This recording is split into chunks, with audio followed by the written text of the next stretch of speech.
आप सभी का अभिनंदन करता हूं। आज जिस मुद्दे पर ये पत्रकार वार्ता कांग्रेस पार्टी द्वारा रखी गई है और बहुत ही शॉर्ट नोटिस पर कल मैंने आदरणीय मनोज राजानी साहब को कहा था कि कल पत्रकार वार्ता रखनी है और उन्होंने इस तरीके से आप सब लोगों को संदेश पहुंचाया और आपकी बड़ी संख्या देखकर मुझे बेहद खुशी है। मैं आप लोगों से एक बात कहना चाहता हूं कि हम सब लोग कहीं ना कहीं ग्रामीण जो परिदृश्य या ग्रामीण जो संस्कृति है और ग्रामीण जो जीवन है उससे बहुत करीबी से जुड़े हुए, चाहे हम शहर में आज क्यों ना रहने लग जाए। और हम सबको पता है कि मध्य प्रदेश में किसानों के हालात क्या है, किसान यहाँ पर किस बुरे दौर से गुजर रहे हैं, ये इसका तो कोई अंदाजा लगाना बहुत मुश्किल काम नहीं है। लेकिन सबसे बड़ी दुखद बात है कि इसका अंदाजा केवल प्रदेश सरकार को छोड़ के सबको लग रहा है। आपने देखा कि जो अभी पिछला जो चुनाव हुआ 2023 का, उसमें एक घोषणा पत्र आया था भारतीय जनता पार्टी की तरफ से। उसमें मोदी की गारंटी दी गई। मोदी की गारंटी क्या थी कि 2700 रुपए समर्थन मूल्य गेहूं का देंगे और 3100 रुपए समर्थन मूल्य धान का देंगे।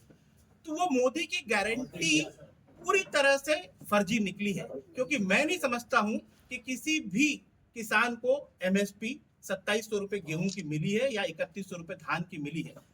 तो जो प्रधानमंत्री के नाम पर इस प्रकार की फर्जी गारंटियां मध्य प्रदेश की सरकार चला रही है, मध्य प्रदेश के नेता चला रहे हैं, उससे ये बात स्पष्ट रूप से समझी जा सकती है कि किसानों के प्रति उनकी असली नीयत क्या है।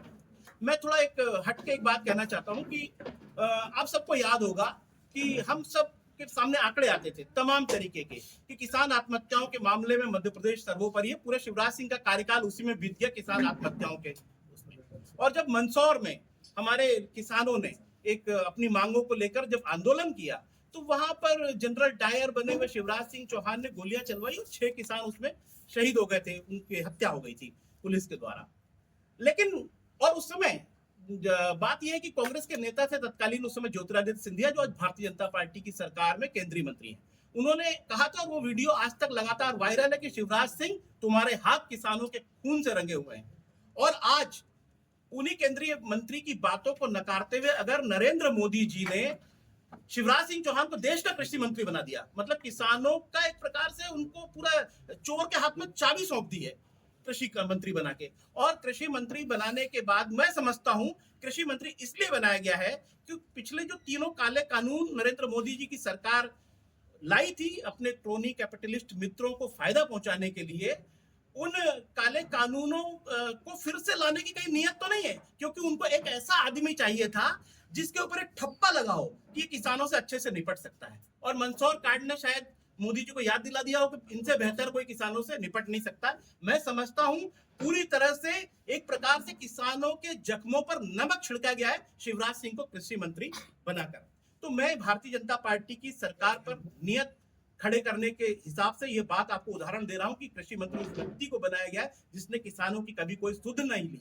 और मोदी जी ने बरेली में, उत्तर प्रदेश के बरेली में एक लंबा भाषण देते हुए 2016 में फरवरी में ये कहा था, फरवरी 2016 में, कि 2022 तक हम किसानों की आय को दोगुनी कर देंगे। और जिसका सपोर्ट करते हुए 2023 में शिवराज सिंह जी ने तो यहां तक झूठा दावा कर दिया कि मध्य प्रदेश में तो किसानों की आय दोगुनी कर दी गई है।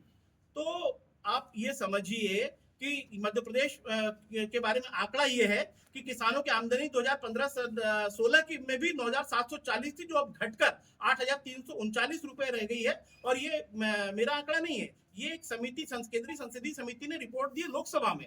तो किसानों की आमदनी दोगुनी होने की बात तो छोड़िए, किसानों को आज लागत मूल्य भी नहीं मिल पा रहा है। और आप देखिए कि हर एक जो किसान है उसकी औसत आमदनी, आज पूरे देश भर में बात कर रहा हूँ, ये किसान संवेदनशीलता की बात है मैं पूरी भारतीय जनता पार्टी की सरकार की, चाहे वो केंद्र की हो चाहे यहाँ की हो। 27 रुपए प्रतिदिन रह गई है किसानों की औसत आमदनी पूरे देश भर में। और प्रति किसान औसत कर्जा आज 74,000 रुपए का है। और उसके बाद में आप देखिए 25,000 रुपए हेक्टेयर तक खेती की लागत बढ़ चुकी है। ट्रैक्टर व उपकरणों की कीमत पर 12%, खाद पर 5%, कीटनाशक दवाइयों पर 18%, जीएसटी लगाने के साथ डीजल की कीमतें आपको पता ही है कि किस प्रकार से बढ़ा दी गई, 35 रुपए लीटर तक। खाद के भावों की बात करें, एनपीके जो था वो 501 से 1470 हो गया है। डीएपी जो था 528 से 1350 हो गया, और सुपर फॉस्फेट 170 से 441। और बिजली की स्थिति भी कोई बहुत अच्छी मध्य प्रदेश में नहीं है। और ये कहते हुए मुझे कोई संकोच नहीं है कि मध्य प्रदेश की सरकार किसानों के प्रति, या हमने देखा भी ताजा जो रिपोर्टें आ रही कि कानून व्यवस्था के प्रति इतनी लापरवाह इसलिए है कि पूरी सरकार का फोकस केवल अवैध शराब का व्यापार करने में है, रेत के अवैध उत्खनन में है, और इन सब कामों में लिप्त सरकार के पास किसानों की, स्टूडेंट्स की, चाहे नर्सिंग घोटाले से पीड़ित छात्र हो चाहे अन्य घोटालों से पीड़ित छात्र हो, रोजगार के साधन मुहैया कराने की बात हो, कोई भी बात हो, सरकार का फोकस केवल और केवल भ्रष्टाचार और अपना घर भरने पर है। और आप देखिए अभी मोहन यादव जी जब सत्ता में आए तो लोगों को लगा कि कुछ नया होगा, लेकिन लग रहा है कि ये केवल सत्ता का चेहरा बदल गया है, नीयत वही है जो पिछली सरकार की थी। आप देखिए मोहन यादव जी ने आकर घोषणा की कि जरूरत पड़ी तो हम बहनों को जो राशि दी जा रही लाडली बहना की, हम 3,000 से बढ़ाकर 6,000 5,000 तक भी कर देंगे। अरे भाई 3,000 के लाले पड़े हुए हैं, आपने वादा किया था कि हमारी सरकार आएगी और पहला बजट आते ही हम 3,000 रुपए देना चालू करेंगे। 1250 मिल रहे हैं और उस पर भी आगे मिलेगा कि नहीं मिलेगा संशय की स्थिति बनी हुई है। लेकिन मोहन यादव जी 3,000 तक नहीं ले गए, वो कह रहे हैं 5,000 ले जाएंगे। 1250 1500 नहीं हो रहे उनसे, लेकिन वो कह रहे हैं कि 5,000 तक ले जाएंगे।